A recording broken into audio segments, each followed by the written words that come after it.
How to add page numbers in Google Slides. Hello everyone, welcome to today's tutorial.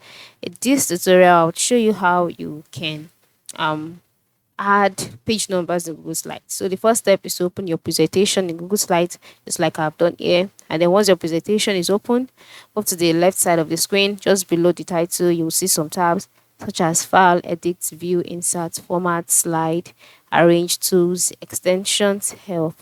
Just go ahead and click on Insert. And then in the box displayed, you'll see options like Image, Text box, video. Scroll down until you can see slide numbers and then click on it. And then you can see slide numbers on, and then you can decide to apply it to certain slide, or you can decide to apply it to all slides. So just click on apply, and then just like that, your page number will be added to your slide, as you can see by the bottom right corner of the slides.